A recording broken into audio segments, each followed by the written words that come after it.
Добро вечер и добре дојдовте во уште едно издание на Лица. Тоа што за вечерашното издание на Лица го сметам како наслов или име на емисијата, одеше веќе во најавата за ова издание, а тоа е Колку е силен гласот на силувана жена. Клер Макфарлен е жена која што потекнува од Јужна Африка, која што своето искуство на силувана жена која што својот проблем го има поделено јавно, е искуство кое што и за мене ќе биде вечерва предизвик да го слушнам, поточно да знам како една жена минува низ процесот на доживување, односно преживување, па и рехабилитација од едно вака страшно животно искуство како што е сексуалното насилство. Со оглед на тоа што Клер е на пропатување во Македонија, ќе имам прилика да слушнам, а да слушнете и вие секако, какви се искуствата на жените и во останатите земји во светот каде што Клер има прилика да патува. Својот глас или својот револт или својата порака, кога е во прашање сексуалното насилство, Клер одбрала необичен начин за да биде слушнат, виден, а тоа е трчањето. 16 години ја водела борбата со францускиот правосуден систем за да излезе правдата на виделина, а 16 километри се токму символ на годините борба со францускиот судски систем. Но Клер е овде вечерва со нас, јас нема да должам повеќе. Добро вечер и добре дојде во Лица и во 1 ТВ. Thank you for having me here. It's such an honor. Денеска си веќе би рекла на последниот ден од своето патување. Македонија ја доживеа, преживеа изминатите неколку денови. Се надевам дека носиш убави искуства од овде. I have, absolutely. It's been a really interesting time. I've met a lot of people. I've spoken with a lot of organizations and services. And I've also had a chance to experience the country a little bit. Definitely great memories. I would like to come back. Твојата приказна е навистина необична, затоа што во моментот кога решаваш гласно да зборуваш за тоа дека си силувана и оставена за скоро мртва на улиците од Париз, од тогаш ти се менува и животот. Ти се менува и животот кога нештото се случило, кога биваш силувана, но и откако го подигнуваш својот глас и откако ја подигнуваш свесноста за овој проблем, и тогаш животот, предпоставувам, ти се менува повтор пат. Но да одиме со ред. Реков, родом од Јужна Африка, но на својата 21 година се наоѓаш во Франција, поточно во Париз. Таму си? Yes, exactly. That's right. I'd actually, to be more specific, I had immigrated to Australia already from South Africa when I was 16. So I finished high school and started university in Australia. And I was 19 years old then and needed a change. I needed to see new horizons, and an opportunity to go and study in France came about. And so I embarked on this adventure. And also what for me I define as quite a coming of age, because I was on my own, I was self-funding, but I fell in love with life in Paris, and I was studying fine arts and also working because I was self-funding my studies. And it was started out as an amazing experience. Немилиот настан кој што ти го одбележува животот, барем досега некако, јас не знам како ти се чувствуваш, но веројатно ти е животот пред и животот после преживеаното сексуално насилство. Ајде да се осврнеме на тоа што се случува тој ден или таа вечер кога си нападната. Yes, absolutely. And it's true. I mean, the woman I've become today is not the woman I would have become if this hadn't happened to me. Would you like me to explain what happened? Yes, absolutely. So, as I said, I was working and studying, and I worked in a bar in Paris in quite a lovely area. It's the 5th arrondissement. It's an area full of students because there's lots of universities, lots of locals as well. There's a market at the bottom of the street. So a very kind of community-based environment, and I had finished work that night. We normally finish around 3 a.m. and I decided I wanted to go home. My colleagues had carried on to have a drink, but I went to go and walk to get a taxi. But I didn't make it to the taxi that night. As I was walking down a street that I walk down every day, this man came and grabbed me, and immediately, he actually immediately tried to kill me. I think anyone who is a survivor of any kind might understand what I say when I say this, is that I immediately thought, this is going to be rape. And that's when sort of the panic really takes hold inside, and I instinctively just wanted to get away, to escape. So I tried really, really hard. I fought instantly, so he wasn't able to physically overpower me in the beginning. But unfortunately, I realized I was in the stronghold of a very professional expert in what felt like martial arts or something like this. He had me in holds. It was very difficult for me to actually defend myself, but I struggled however I could. And then I very quickly began to notice that he was armed. I saw a knife in his hand. I saw a can of mace. Mace is the pepper spray that often they say women should carry to keep themselves safe. And the irony is he had it in his fist to punch me harder. And so as I was struggling, the violence was elevating.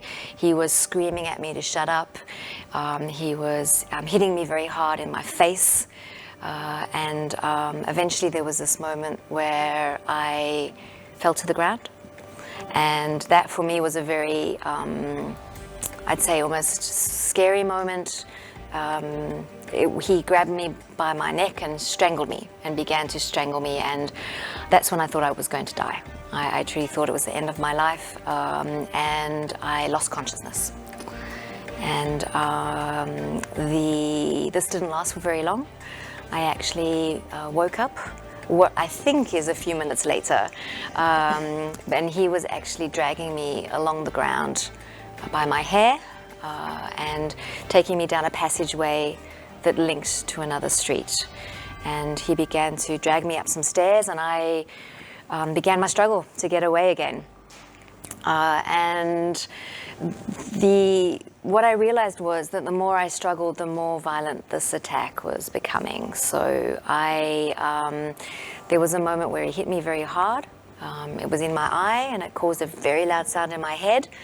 And I then sort of thought, if I keep going like this, I am going to die here in Paris, and die an awful death. I would be raped and beaten to death. And so I realized I needed to do something. I needed to change the way I was dealing with the situation. And I had remembered something from my last year in high school, which was in Australia. And this was a self-defense course. And they had talked about other techniques that weren't violent techniques to escape an attack. And that was to talk to your attacker. And so that's what I did. In the time of thinking about this, he had already taken me into a space off the streets.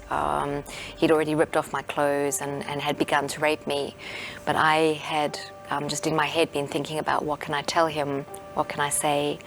And I said to him I was sick and I was dying.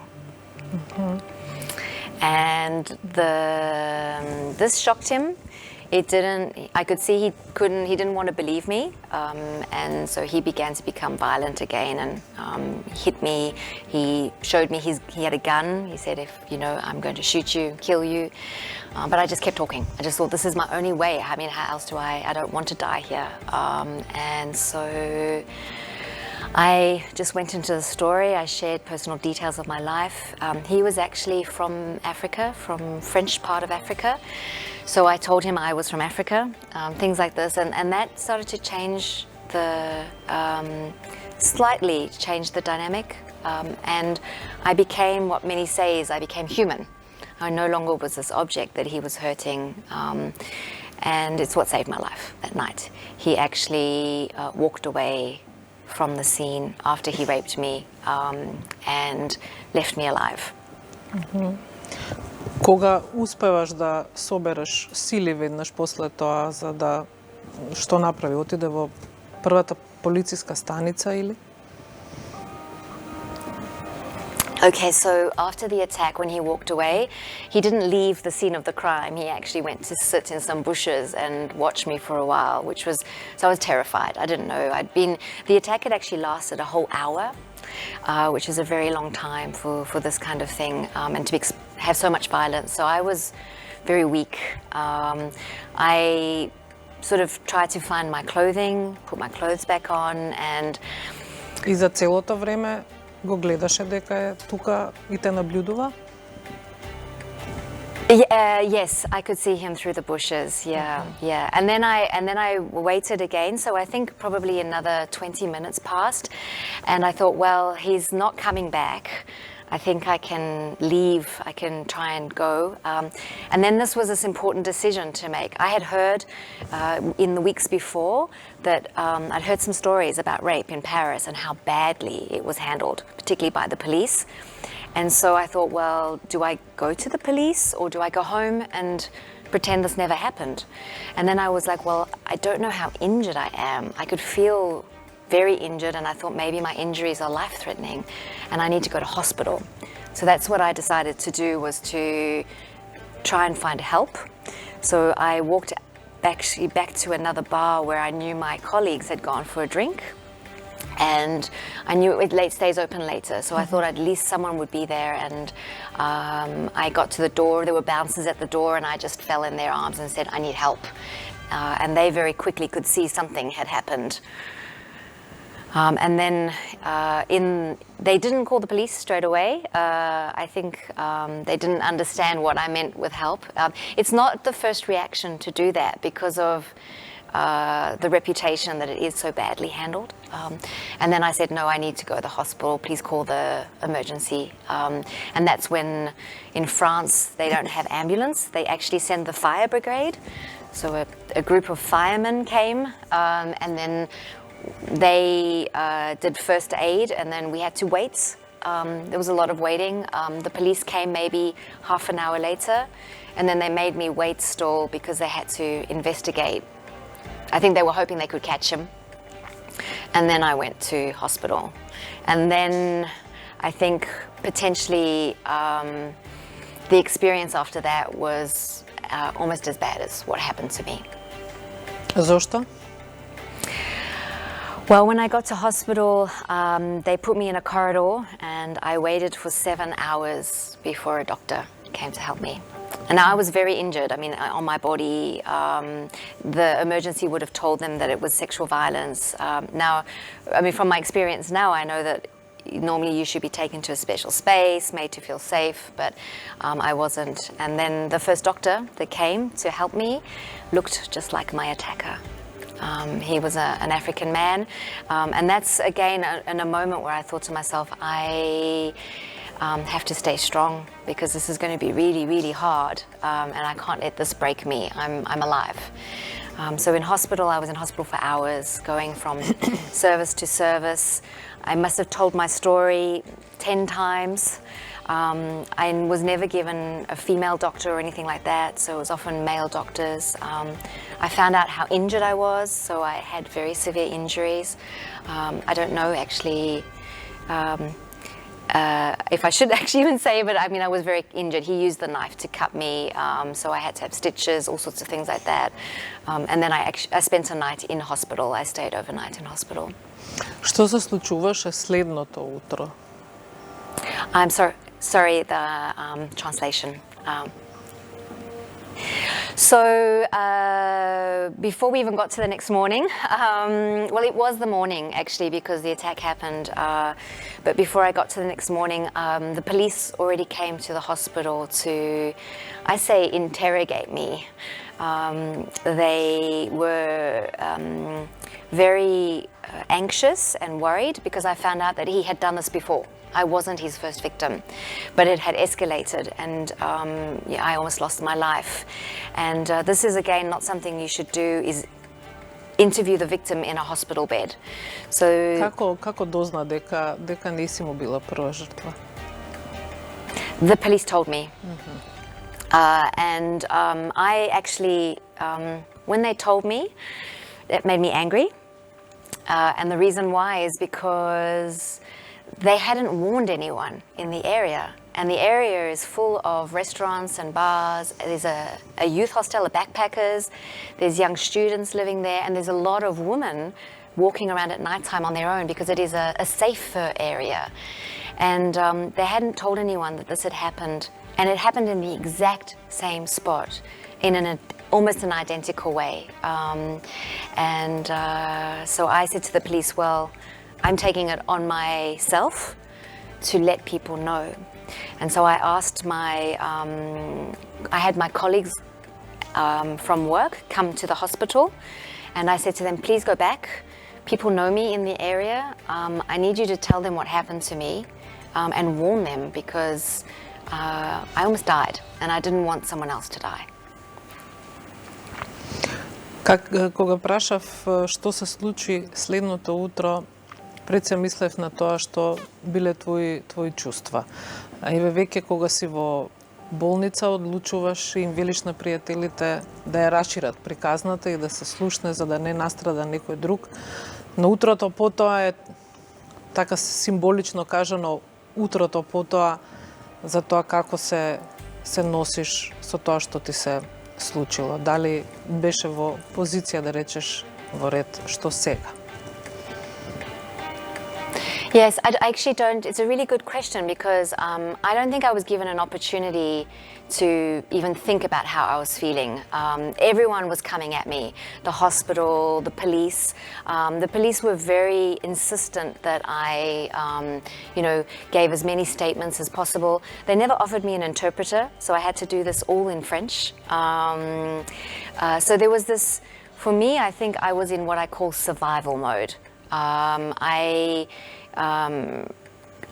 didn't have a chance to almost stop and breathe. I just had to stay strong, because I felt like I was being attacked again and again and again. And I realized that if I was vulnerable in any way, it could destroy me. So I didn't allow myself the time to just think about how I was feeling, which, and when I look back at it in hindsight, that's something I'm almost sad about, because it's important to do that.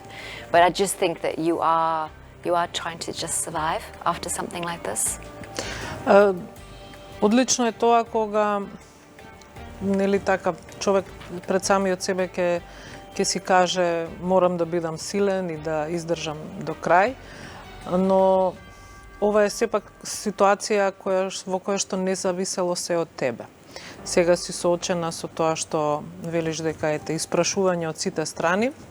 Тука дури безмалку понекогаш се добива впечаток како ти да си криминалецот, а не жртвата. Кога се соочуваш со тоа дека не зависи се од тебе дека можеш да бидеш најсилната на светот, но од другата страна имаш сериозен непријател, колку човек тогаш, или колку воопшто ти тогаш се демотивираше и ти може би си кажа дека ова е ситуација од која јас нема да извлечам некакво решение, туку ќе живеам со ова за секогаш. Yeah.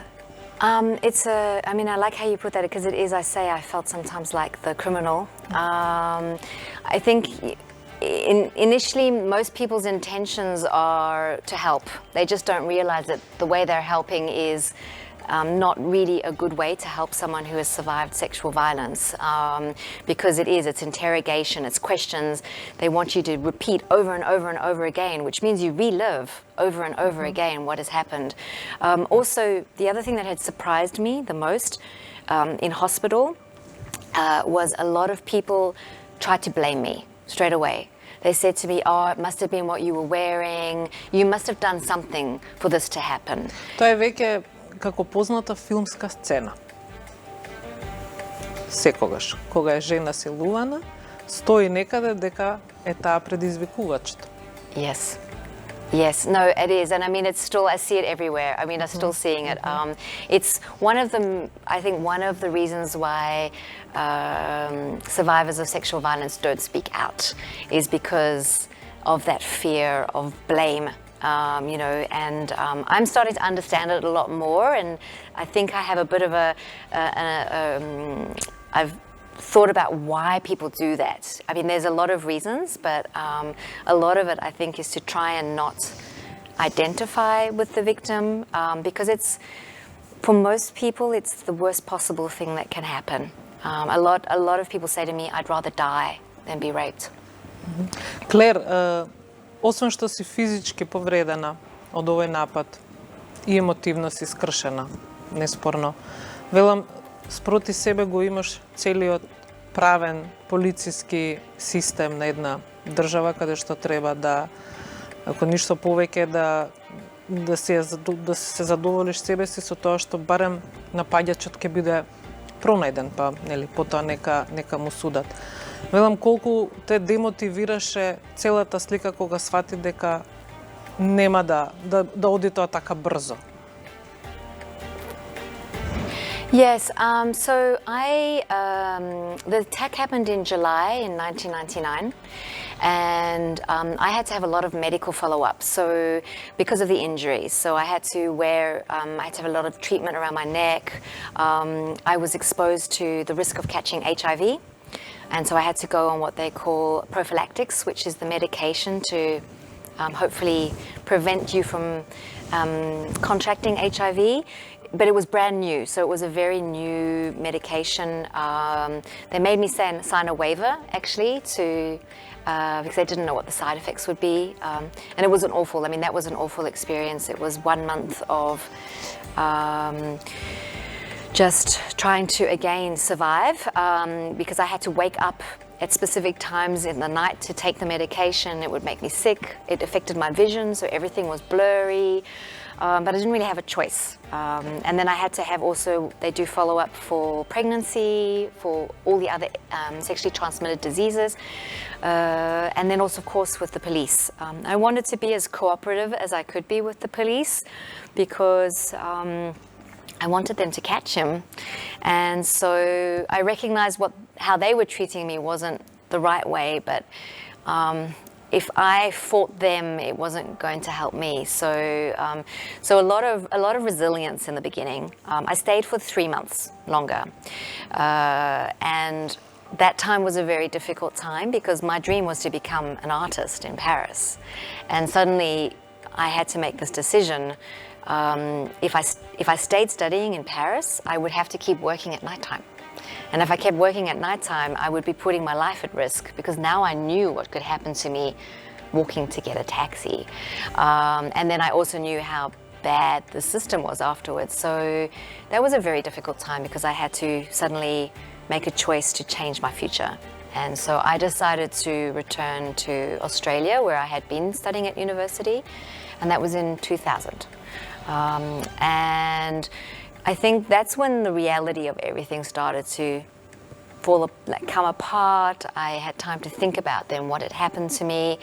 I'd also reached out in Australia to see if I could access any support. They have quite a good system in Australia, but I found out that because I was raped overseas, I couldn't access any help in Australia. And I didn't have a lot of money, so I didn't have options to do medical. We don't have a social medical system. So I couldn't actually pay for psychological support. And so again, I think there's this feeling of isolation, like you're really on your own. And because it's such a taboo subject, people don't want to talk about it. And so I think there was a really important decision for me then was, do I let this destroy my life? Or do I try and move on and live my life? And I think I chose the second. I was 21 years old, and I thought I can't and I don't want this man to destroy my life. And I went into what I call denial. I didn't deny I was ever raped. I was okay if I had to tell people, I would tell them, not going into details, but I denied that it had impacted me. I think maybe growing up in South Africa, had made me quite numb to violence. South Africa is a very violent country. Johannesburg, as a little girl, as a teenager, I couldn't walk out on the streets or go to the mall on my own because the risk was too high, the risk of being mugged or raped. I also was exposed to a lot of violence in my home, and I think sometimes when you don't know and you're exposed to so much violence, either you let it break you or you put on this coat and you go, I'm going to be strong. And that's how I lived the next 10 years of my life. Колку во првите месеци имаше проблем, не знам, да се движиш по улица, да зборуваш со непознати луѓе, дали имаше и такви последици? Yes, and it's a really good question again. It's interesting because sometimes I think I've had to be a survivor so much with regards to this that I forget to be kind to myself. And so the fear was a very big thing. I couldn't go out at nighttime. I was so afraid. And the fear stayed with me for, I'd say, 6 or 7 years.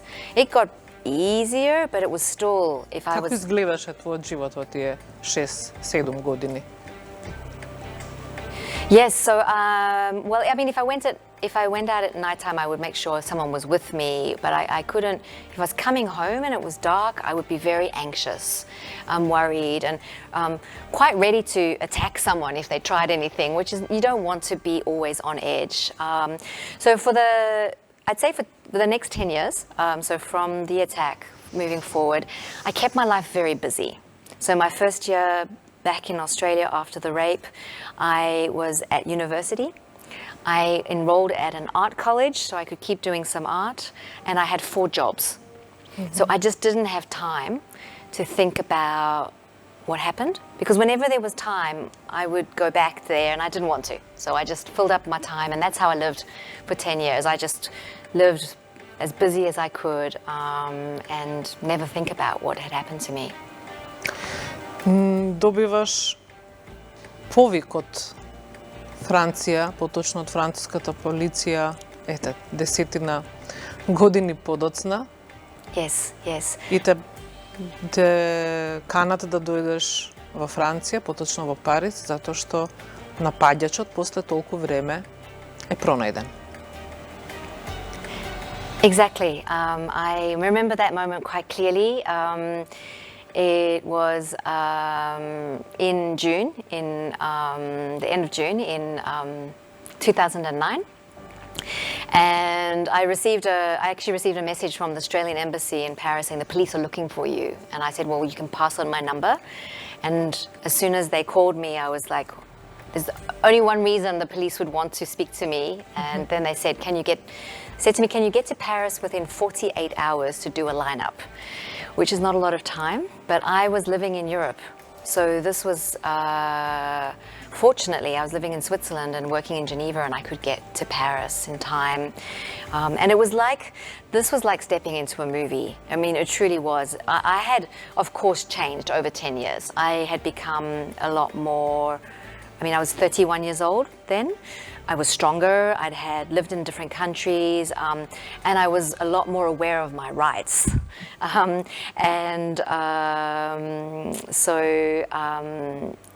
they explained to me how this lineup would work. They said that I had to be in Paris, telephone the police because they were going to ambush him. So it was all like, this all felt like a movie. Yeah. But I still, then this is when everything started to, I say, unravel or fall apart. I went back to the same police station to do the lineup. I went to the same offices, and all these memories start coming back, and you look at it differently when you've had 10 years. I started to see the flaws and remember some of how the treatment was, and then the lineup isn't, okay, the lineup's not like the movie. They just do it through a small window in an office between doors, and I ID'd him straight away. I looked through the glass, and there he was, and that was when my world began to fall apart.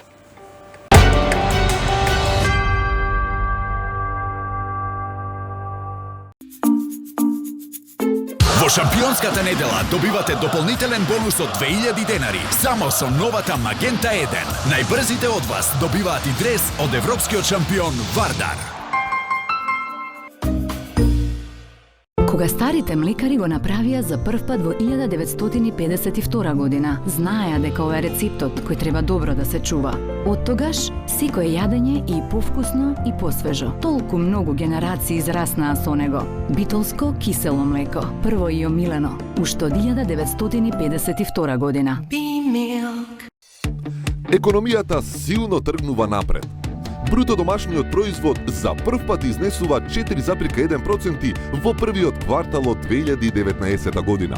Невработеноста падна на историски најниско ниво од 17,8%.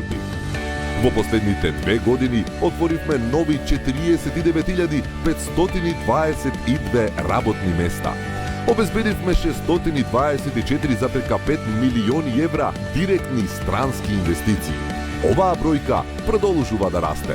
Во Македонија вложуваат компании како Теламон од САД, Баумер од Швајцарија и Герешајмер од Германија. Обезбедивме повеќе од 20 милиони евра поддршка за домашните компании. Преку 360 компании ја искористија помошта и ја подобрија својата работа. 2 години заедно со СДСМ, 2 години силна економија, 2 години зборот важи.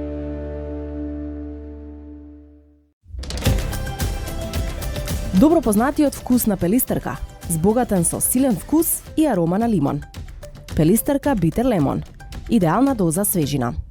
Воспоставете рамнотежа во организмот, зајакнете го имунитетот, подобрете ја општата здравствена состојба.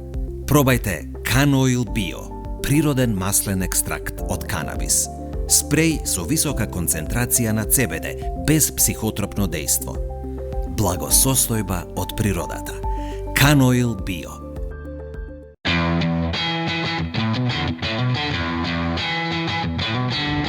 Официјален партнер на Леман.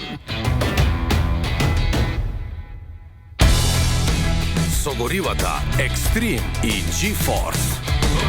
Официјален партнер на Манчестер Юнайтед. Официјален партнер на MotoGP. Американско гориво за врвна економичност и перформанси. Галф, бензински станици. Добро познатиот вкус на круша и уште подобро познат квалитет на пелистерка. Пелистерка газоза. Идеална доза, традиција.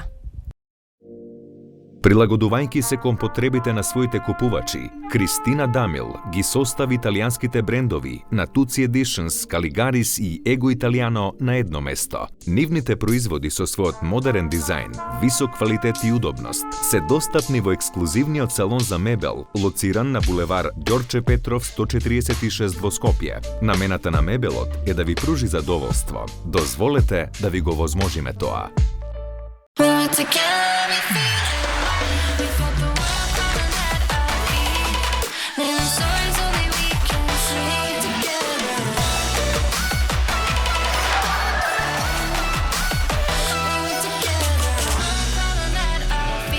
Кока-кола подарува 450.000 шишиња. Отвори пакување од 0,5 литри, пронајди го символот шише под капачето и замени го за уште една Кока-кола 0,5 литри.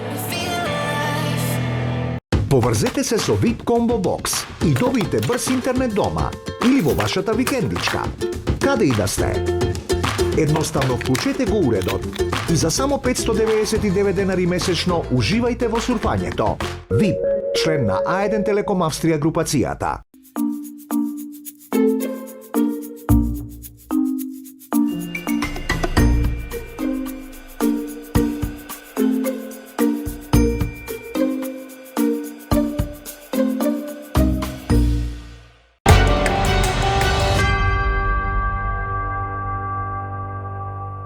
Што се случува тогаш? Го гледаш после 10 години својот напаѓач, насилникот. Може би во првите денови после нападот е ликот на човекот кој што сакаш да го видиш и затворен и да плати за своето дело и така натаму, но 10 години потоа кога велиш дека малку и си се исчистила од гневот и од лутината, го гледаш повторно пред себе. И Yeah. I was really surprised that I could remember him. I did say to the police, I asked them if he could say something to me, because he had spoken to me a lot in the attack. He had screamed, "Shut up," all the time. In French, that's tais-toi. And so that was marked in my mind. So I wanted to be just 100% certain, and I closed my eyes and I asked him, they asked him to scream tais-toi. And that's, for me, was like, it took me straight back to that time, that moment. 10 години назад. 10 years back, yeah. And all the fear and everything that happened. And then again, I was like, well, I was still in a frame of mind where I thought I need to stay strong. I'm in the police station. I don't know what is going to come next. And that I've identified him, because no one is telling you what happens. Unless you ask, no one tells you. They just like pull you around everywhere like a doll. And so the police sit me down and they say to me, "We need you to sign a document." And I said, "Let me read the document. I'm fluent in French now. I know exactly what I'm doing." And it says there that I am going to be a civil party in the proceeding. And so for me, that didn't resonate. I was like, a civil party? That means I'm prosecuting him? Like, what is happening here? Because in Australia and South Africa, the victim is a witness for the state. It's the state that prosecutes. So I said to the police, I'm not signing this until I find a lawyer or someone who can explain this to me, because the police couldn't explain to me. So I left the police station and thought, well, what do I do next? I'm in Paris. They need me to sign this document within 48 hours because they had actually caught him 2 weeks before the end of the statutory period of limitations. And that's the time frame that someone can be tried for a crime. Every country is different, but France, it was 10 years. And it was 2 weeks before the end of that. So there was this urgency to move fast. So I went and looked up on Google to try and find a lawyer. I thought, let me find a female lawyer. And I rang and said, look, I've got this urgent situation. I need some advice. Can I come in? The first thing the lawyer said to me was, what did you do to provoke this? So she tried to blame me. This is 10 years later. So I was like, oh my God. I realized then, I thought this is going to be the hardest experience of my life. Like, this is just going to be, and that's when I broke. I started crying. And I didn't know if I had the strength to do what I would have to do next. And I found out that in France, victims of rape or rape is not seen as a crime against the state. So if I did, as myself as the victim, if I did not prosecute, he would be released, free to go. So you almost don't have a choice. If you want justice, you have to prosecute as the victim, but that meant then finding a lawyer, paying for everything, and then being implicated for as long as it would take. So that time then was just, everything for me. That was probably the worst moment of just, I knew that my coping strategy of being strong wasn't going to work. I needed help. Да, но собираш сила заедно со својот тим да влезеш во тоа што е процесот. Ако не сака државата, тогаш Клер ќе биде таа која што ќе го почне процесот за насилникот да плати за своите дела. И да, тој судски процес има епилог во кој што напаѓачот е осуден. Yes. Yes, I decided to go ahead. It took a long time to find a lawyer that was willing to be open and honest with me. There's a real disrespect towards victims in France, a real lack of kindness. You feel like this is something that they wish didn't exist as a problem. And so I went ahead. It wasn't quick though. It took almost 3 years before we went to criminal court. And so in those 3 years, I had to have medical examinations. I was called to, be interrogated again. I was called by the judge multiple times to answer questions. Basically what they are doing in that time is they're building up what they call a dossier, a file, to try and find out if the perpetrator is of good character. So basically they try to understand why he committed the crime. So they don't care about the victim at all. They want to see if he's a good person or not, which is very hard to understand when you're the victim. But we did get an outcome at the end of 2011. I went to criminal court. It was a very long process. It was a whole week of court proceeding from 9 until 9 at night. And we had like a half an hour lunch break. So it was just draining and exhausting. He was sentenced at the end of that. Каква казна доби? So he received 11 years, which is actually quite a good outcome. He was up for 15, so the recommendation was 15, but he didn't stay in jail for 11 years. He was released only a few years later. He was liberated. За време на процесот, да се вратиме малку пред ова, ја кажавме која е пресудата. За време на процесот повторно сте биле во позиција да се гледате во очи, предпоставувам. Можеби тој не те гледал тебе, но ти си можела да. Што е тоа што тогаш ти се мота по главата? Yes, no, he could see me. Again, they don't protect the victim at all. So he was actually in a position of power in how he was sitting in the courtroom. So the victim sits here facing the jury and the judges, and he sits right here and looks over me. Which is, again, a failing for the victim because it means he can watch me the whole time, which is very intimidating. I remember the moment I saw him after so this is the second time after the lineup, we were waiting in the courtroom and then they bring him into the seat where he sits, and I just started crying. I didn't know how I would react, but for me, I was just so sad. I think I didn't even have anger. I just felt like all my strength had gone. That was a really difficult moment. It changed though. Through the course of the week, I gained back a lot of my strength, and I lived through a lot of emotion in the courtroom. It was a very difficult proceeding and process, and so how I saw him a week later was different to that very first moment.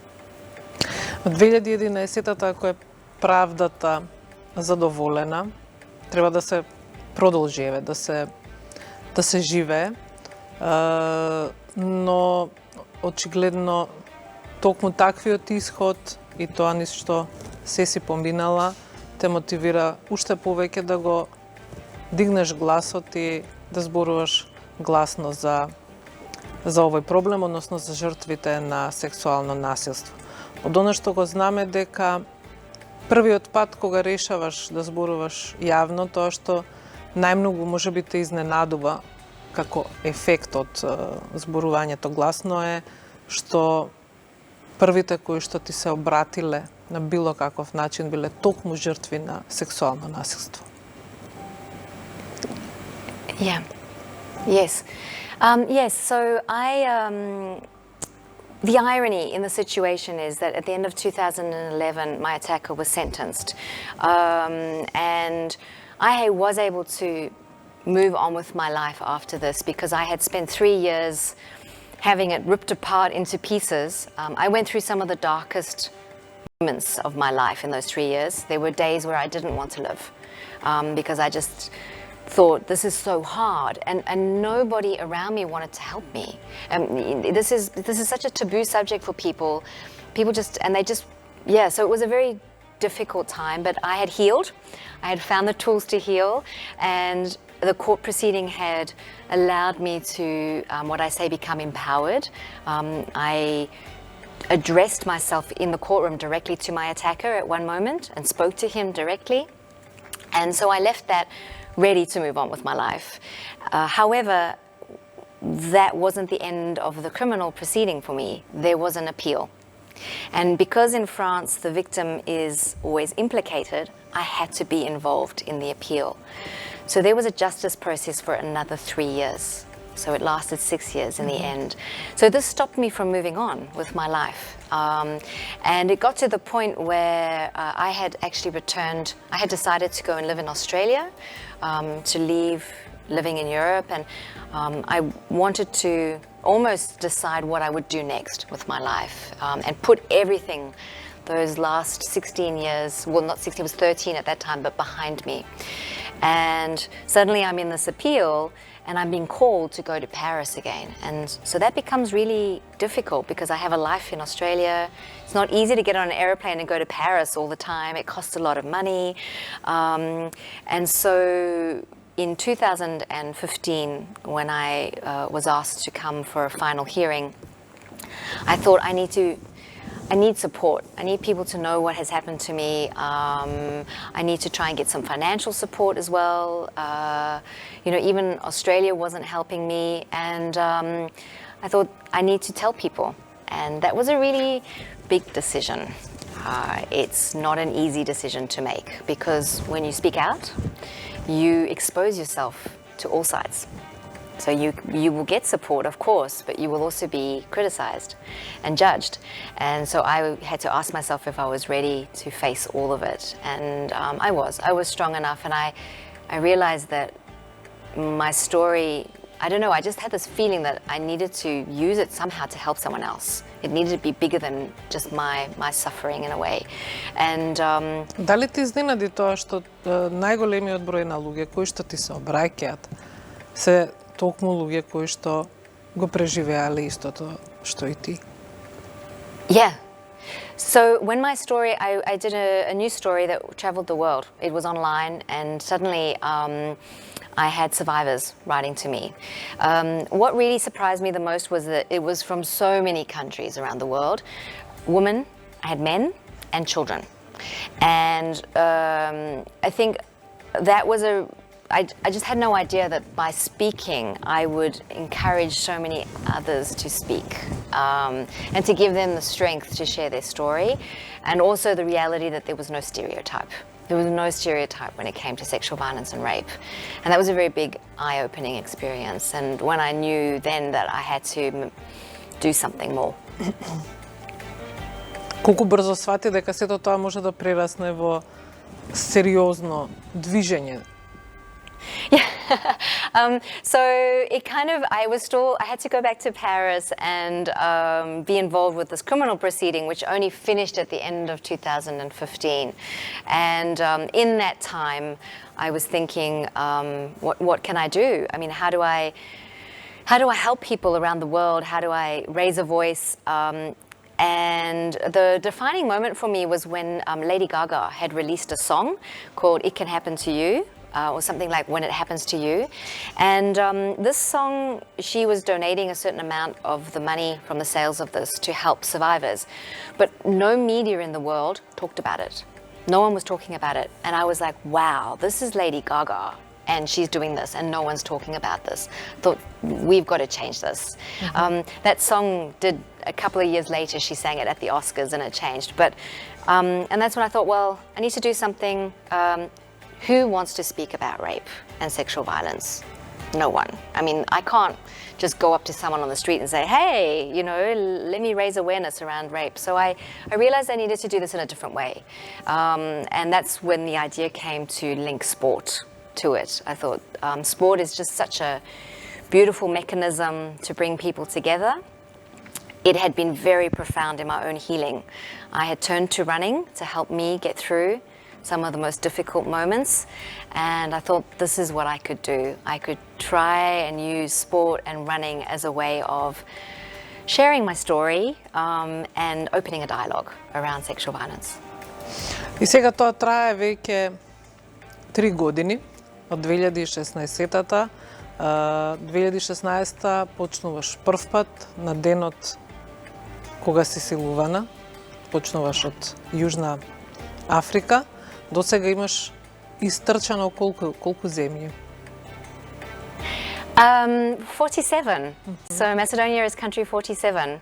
And I've also been across most regions of the world. So I haven't just stayed in one area. I've run in quite a few different places. Тоа што ти го кажав и пред да седнеме овде е тоа што ми се допаѓа начинот на кој што го правиш, тоа не е сега да дојдеш како во случај во Скопје, да ги истрчаш 16 километри, да останеш ден и пол, да се запознаеш со пар NGO-а кои што се занимаваат со таа проблематика и да заминеш, туку не, напротив, ти секоја земја ја посетуваш и седиш по најмалку една недела за да едноставно го почувствуваш и менталитетот и да се запознаеш со реалните проблеми или можеби случаи специфични кога е сексуалното насилство во прашање. Ако те вратам уште малку наназад, дали или можеби што би променила од се што досега ти се случи?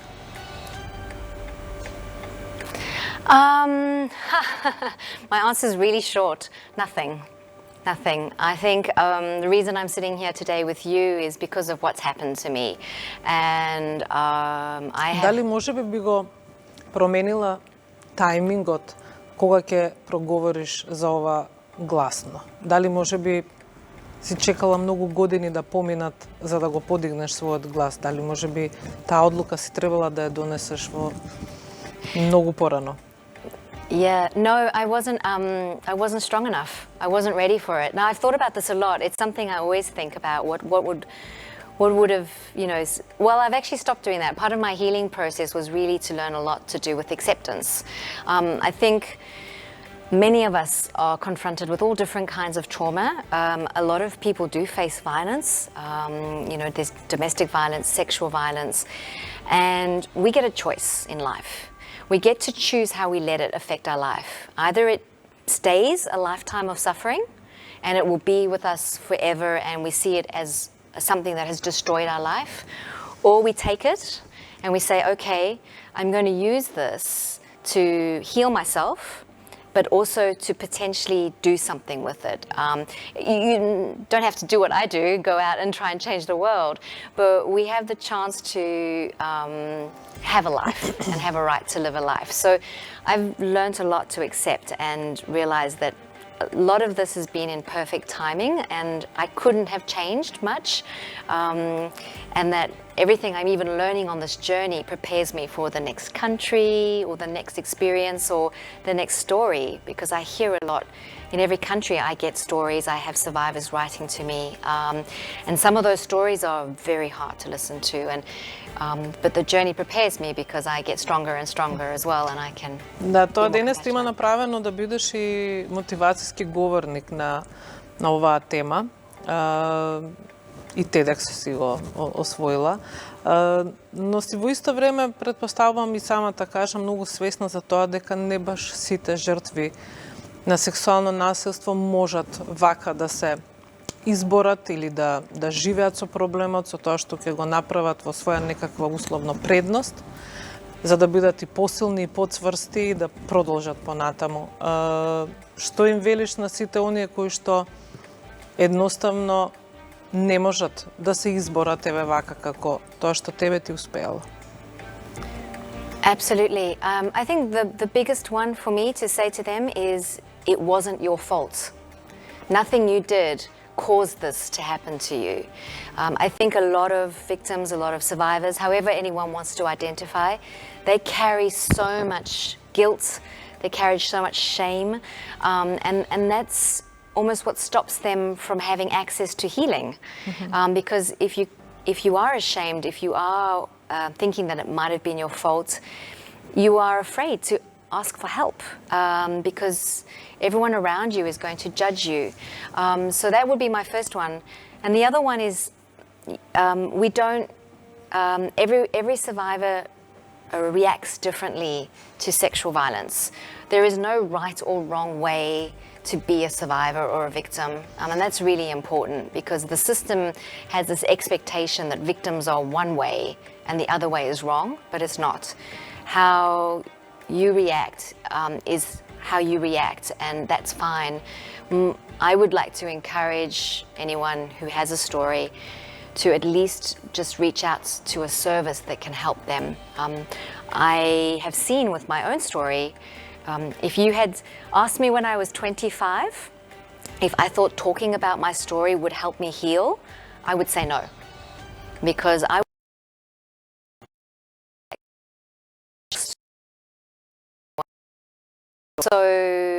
and I realized that by sharing, it lifts the burden. And often you realize you're not alone.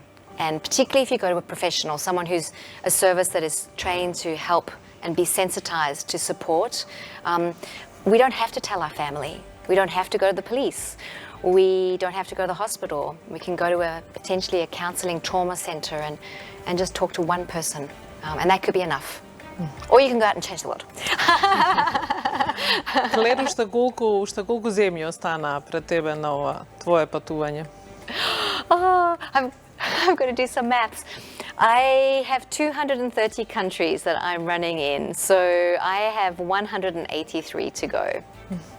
So it almost feels like, yeah, I've seen so much and I've heard so much already. I sometimes can't imagine what it'll be like after 230. But I'm very inspired, and every country I come to, so like being here in Macedonia and the people I've met, I didn't run alone on Saturday. I had locals come and run with me. I shared some stories with a few people. That just gives me so much motivation to keep going. Клер, јас ти благодарам за ова интервју. Ако моето прашање и наслов на емисијата беше колку е силен гласот на силувана жена, јас од овде можам да заклучам дека е доволно силен и може да биде уште посилен и уште помоќен, исто така доволно за да ги менува нештата. Спортот е твоето решение за тоа како да се слушне уште погласно и се надевам дека оваа твоја мисија ќе продолжи уште во повеќе од 100 земји кои што ти остануваат на твоето патување. Thank you. And there is a very long-term vision, and I'd love to share it if that's okay. Absolutno. The idea is to turn this into a global annual event so that every country in the world on or around the 18th of July can gather and run together or walk. There'll be no, it doesn't have to be running, it can be some form of sport, but to keep the awareness going, because the more that we can actually make this topic, this issue of sexual violence, comfortable to talk about, the easier it will be to end it one day. So that is the vision for the future. Мислам дека не е далеко од тоа да се оствари. Ти благодарам уште еднаш. Thank you. А вам ви благодарам за вниманието и се гледаме повторно за 7 дена. Довидување.